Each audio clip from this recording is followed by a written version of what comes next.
रिश्वतखोर बहू। ये क्या बात हुई?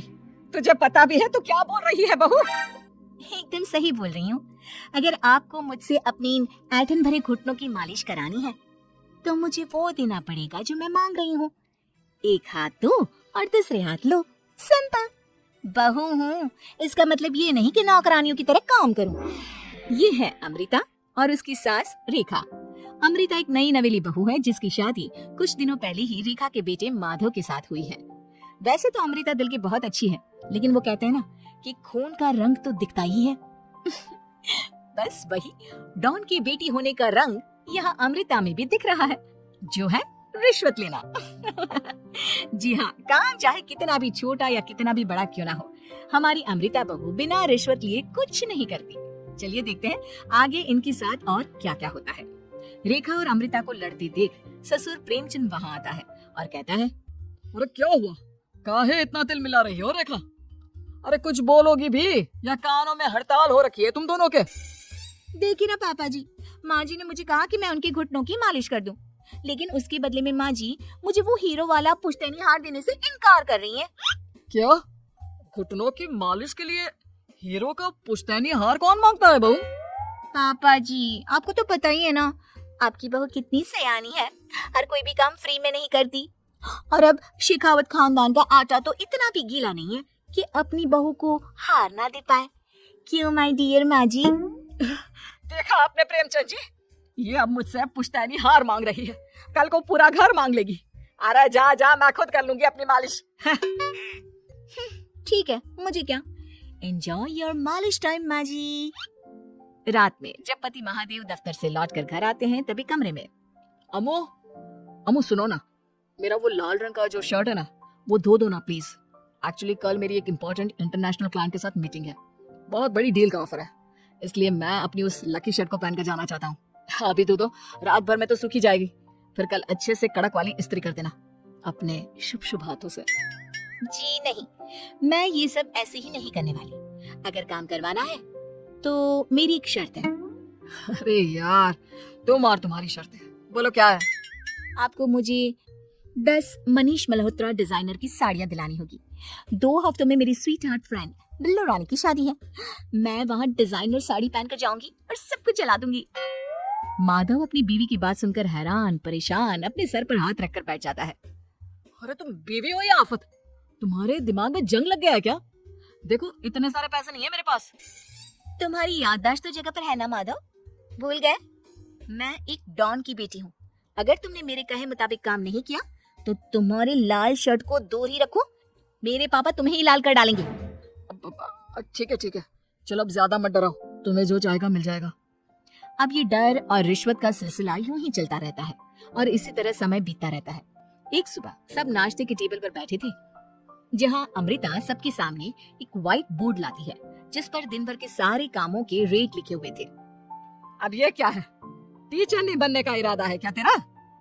अगर हाँ तो अफसोस, बेचारे बच्चे, उनका भविष्य तो अंधेरे में है। आप लोग बेकार की बातें बंद कीजिए और आंखें खोलकर ठीक से पढ़िए क्या लिखा है। ये आज के सारे कामों के रेट्स हैं।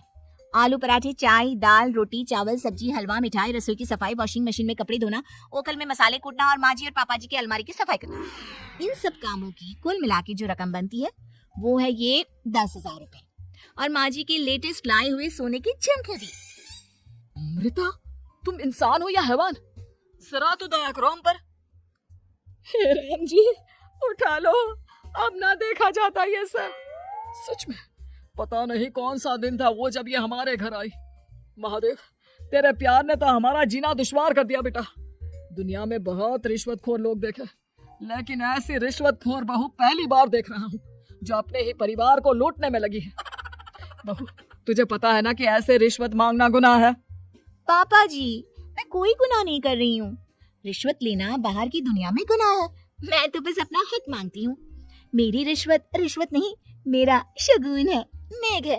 और वैसे भी मैं एक बहू हूँ, इसका मतलब ये नहीं कि मैं सब काम पूरी जिंदगी फ्री में करूँ, आपके चरणों को धोते बैठूं और 24 घंटे आपकी नॉन स्टॉप सेवा करती बैठूं। चलिए छोड़िए, नाश्ता और खाना चाहिए तो बोल दो जल्दी से, वरना मैं चली थिएटर। आज मेरे फेवरेट सलमान की पिक्चर रिलीज हुई है। इतना कहकर अमृता वहां से चली जाती है। इस बेवकूफ का जल्दी कुछ करना पड़ेगा। कुछ दिनों बाद घर में पूजा रखी थी और पूजा में 11 पंडितों का खाना बनाने के लिए कहा जाता है, वो भी नई बहू के हाथों से। देखो अमृता बहू, आज घर में पूजा है, 11 पंडितों को खाना खिलाना है, 56 भोग बना पाओगी? उन्होंने कहा है कि नई बहू के हाथों का खाना ही होना चाहिए, नहीं तो मैं रेखा को ही बोल देता हूँ। ओ कम ऑन पापा जी, खाना तो मैंने फ्री फंड में अपने घर में भी कभी ना बनाया, तो अब आपको क्या लगा कि पूजा का नाम लेकर आप मुझे अपनी झांसी में फंसा लोगे? अरे कल मुही, बस अब बस, पहले सुन भी ले क्या कह रहे हैं हम। तुम्हें जितने पैसे चाहिए, जितने तोहफे चाहिए, सब ले लेना, बस पूजा पाठ में कोई बाधा नहीं आनी चाहिए। ओहो, ये हुई ना समझदारी वाली बात। ठीक है, अब आप लोग निश्चिंत रहिए, मैं ऐसा खाना बनाऊंगी कि उन 11 पंडितों की 11 पुश्तें भी मेरे खाने के स्वाद को याद रखेंगी। अमृता पंडितों के लिए खाना पकाती है और पूजा संपन्न होने के बाद उन्हें केले के पत्तों पर खाना परोसती भी है, जिस पर खाने का पहला निवाला खाते ही वो वाह, क्या भोजन है। हम इतनी जगहों पर जाते हैं, लेकिन इतना अच्छा स्वाद तो काफी मुश्किल से चखने मिलता है। रेखा जी, प्रेमचंद भाई साहब, आप लोग सच में भाग्यवान हो कि आपको इतनी सर्वगुण संपन्न बहू मिली है, जिसके हाथों में साक्षात माँ अन्नपूर्णा विराजती है। सर्वगुण संपन्न, सबको संपन्न कर देगी यह खूंखार औरत, कुंडली मार कर बैठ गई है मेरे बेचारे बेटे के जीवन में। एक मिनट, अरे ये बात मेरे इस बूढ़े दिमाग में पहले कैसे नहीं आई? इस अमृता की बच्ची को मैं अपने घर से बाहर कैसे निकालूं? इसका उपाय तो पंडित जी के पास जरूर रहेगा। रेखा अगले दिन पंडित जी के पास जाकर उन्हें अमृता के बारे में सब कुछ बता देती है, जिसे सुन पंडित जी भी परेशान हो जाते हैं। अरे, ऐसी बहू तो 7 जन्मों में भी किसी को नसीब ना हो भगवान। देखिए रेखा जी, आपकी रिश्वतखोर बहू और आपके बेटे की कुंडलियों को जोड़कर देखा है मैंने, लेकिन इसमें तो यही बता रहे हैं कि ये आपके जीवन से कभी नहीं जाने वाली, इसलिए उससे सुधारने के लिए जल्दी आप लोगों को ही कुछ करना होगा, नहीं तो एक दिन वो आप लोगों को कंगाल करके ही दम लेगी। नहीं, ऐसा हरगिज नहीं होगा, मैं कुछ करूंगी, हाथ पे हाथ धरे नहीं बैठूंगी मैं। वहीं घर पर अमृता को ये पता चल जाता है कि उसकी सास रेखा पंडित जी के पास उसकी और महादेव की कुंडलियां लेकर गई थी, और इस पर जब रेखा घर लौटती है तब वाह माँ जी वाह, बहुत ही ज्यादा सयानी निकली आप तो। लेकिन मैं आपको एक बात बताना चाहती हूँ कि मेरी और महादेव की कुंडलियां जोड़कर पूजा पाठ और हवन करके भी कुछ नहीं मिलेगा, क्योंकि मैं ऐसी बला हूँ जो आप सबकी जिंदगियों से अब कभी नहीं टलने वाली, फिर चाहे आप कितने भी टोटके हवन या उपाय कर ले। तो खुद को समझती क्या है रे बदतमीज, तुझसे बात करना तो दूर, मुझे तो तेरी शक्ल देखना भी नहीं पसंद। अब सास बहू के बीच एक अनकहा सा युद्ध छिड़ जाता है। दिन बीतने लगते हैं, लेकिन एक दिन अचानक रेखा की तबीयत हद से ज्यादा खराब हो जाती है और उसे सांस लेने में भी काफी दिक्कत और परेशानी महसूस होती है। जब उसे डॉक्टर के पास ले जाया जाता है तब डॉक्टर चेकअप करके कहते हैं, देखिए मैंने सारे टेस्ट करके देख लिया है और रिपोर्ट्स को क्रॉस चेक करके ये पता चला है कि रेखा जी को गंभीर दिल की बीमारी है, उनके फेफड़ों में भी काफी सूजन आ गई है, उनका जल्द से जल्द ऑपरेशन करना होगा, वरना आई एम सॉरी टू से उन्हें बचाना मुश्किल हो जाएगा। ये खबर सुनकर प्रेमचंद और माधव दोनों हक्का बक्का रह जाते हैं। लेकिन डॉक्टर साहब कितने पैसे लगेंगे ऑपरेशन के लिए? और उसके बाद रेखा पूरी तरह ठीक तो हो जाएगी ना? जी हाँ, इस ऑपरेशन के बाद वो बिल्कुल ठीक हो जाएंगे, लेकिन वो तभी हो सकता है जब ऑपरेशन टाइम से हो पाएगा। और रही बात ऑपरेशन के खर्चे की, तो उसमें तकरीबन 6 से 7 लाख रुपए तक लग सकते हैं। जहाँ एक तरह सब रेखा की तबीयत और ऑपरेशन को लेकर परेशान होते हैं, वहीं घर पर रेखा को बिस्तर पर देखकर भी अमृता के अंदर जरा भी दया नहीं आती। ओ माँ जी, ये अपना फालतू का मेलोड्रामा बंद कीजिए ना आप। मुझे पता है आपको मुझे रिश्वत नहीं देनी है और घर के सारे काम मुझसे मुफ्त में करवाने हैं, इसीलिए आप ये सब कर रही हो ना। सीरियसली अमृता, ऐसे हालात में तुम ऐसी बातें कैसे कर सकती हो? हम यहाँ परेशान है कि ऑपरेशन कैसे कराएंगे, बैंक में इतने पैसे भी नहीं है, और तुम माँ को ताने सुना रही हो। अरे अमृता बहू, मैं भला ढूंढ क्यों करूंगी? हम 6 से 7 लाख का बंदोबस्त कैसे करेंगे? करेंगे पापा, कैसे भी करेंगे। अमृता, अगर कभी भी जिंदगी में तुमने मुझसे सच्चा प्यार किया है, एक पल के लिए भी सही, तो तुम्हें आज इस परिवार, इस घर की नींव, मेरी माँ को बचाना होगा। हमने अपना सब कुछ तुम्हें दे दिया है, अब तुम्हारी बारी है अपने किए का हिसाब चुकाने की। मुझे पता है तुम्हारे अंदर भी दिल है।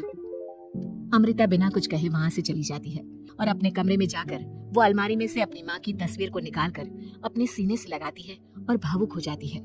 माँ, आपके जाने के बाद पापा ने ही मेरा ख्याल रखा, लेकिन उनकी वजह से ही मुझ में काफी बुरी आदतें भी आ गई। शायद मुझे इतना बुरा आपकी गैर मौजूदगी ने ही बनाया। मैंने कभी आपकी लोरी नहीं सुनी, आपकी गोद में नहीं सोई, आपके हाथों से अपने बालों की चंपी नहीं करवाई, क्योंकि वक्त से पहले ही आप मुझे यहाँ छोड़कर चली गई। लेकिन अब मैंने जितना भी इस घर से लिया है उतना सूद समेत चुकाने की बारी आ गई है। अब मैं अपने रहते अपने प्यार को भी उसी दर्द से नहीं गुजरने दे सकती जो मैंने आपके नहीं होने से सहा है। अमृता तुरंत ही अपने सारे पैसे और गहने माधव को लौटा देती है और रेखा का ऑपरेशन किया जाता है। रेखा ठीक हो जाती है और जब घर आती है तब अमृता दरवाजे पर आरती की थाली लिए खड़ी होती है। वेलकम होम माँ जी, हाय मिस्टर यू। पता है कितने दिनों से किसी के भी साथ लड़ाई नहीं की थी मैंने, और ना ही किसी से रिश्वत मिली मुझे। क्या? हमें तो लगा था कि तेरी अकल ठिकाने आ गई है, लेकिन तू तो अभी भी जैसे की तैसी ही है। माँ जी, पूरी बात तो सुनिए। हाँ, ये सच है कि मैं रिश्वत लिए बिना नहीं रह सकती लेकिन अब ना मेरी रिश्वत बदल गई है। अब मुझे हर काम के बदले झप्पी, अपनापन, प्यार और अपनी इस माँ का दुलार चाहिए। ये सब तो हम तुझे भर भर के दे सकते हैं बेटा। पूरा घर एक साथ अमृता को जोर की झप्पी देता है और सब हंसते मुस्कुराते घर के अंदर चले जाते हैं।